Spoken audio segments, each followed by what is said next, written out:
В день рождения Ленска подарок горожанам сделала футбольная сборная города, подарила победу. На стадионе «Алмаз» в этот день прошла футбольная встреча со спортсменами из Мирного. Подробности встречи у Дмитрия Вельчевского. Ленчане и мирнинцы исправно ездят друг к другу в гости. На этот раз в день рождения города в Ленске встречали соседей на футбольном поле. Матчевая встреча вошла в план праздничных мероприятий. Встреча эта планировалась за месяц до начала ее, так как мы давно с ними уже не встречались в большом футболе.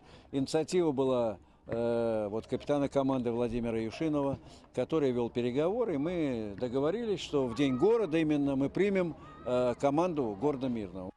С самого начала на поле развернулась жаркая борьба, и в первом же тайме, забив мирнинские ворота 1 гол, ленчане вырвались вперед, но ненадолго. Мирнинцы почти сразу выровняли счет, и первый тайм закончился ничьей. Матч проходит напряженно. Наши поначалу выигрывали, ленчане, но мирнинцы сравняли счет и по игре ведут, к сожалению. Надеемся, что после перерыва наша команда соберется, возьмет себя в руки и даст бой, и выиграет этот матч.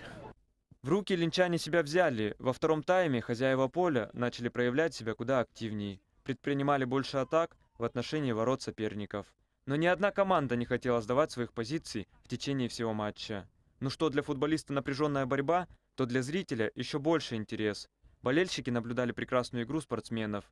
Ведь в сборные от каждого района попали лучшие футболисты. Мы очень довольны, что они приехали. Матч начался вовремя, минута в минуту. Я смотрю, очень достаточно и зрителей. Победит, я понимаю, дружба районов, дружба спортсменов. Это самое главное. И главное – здоровье.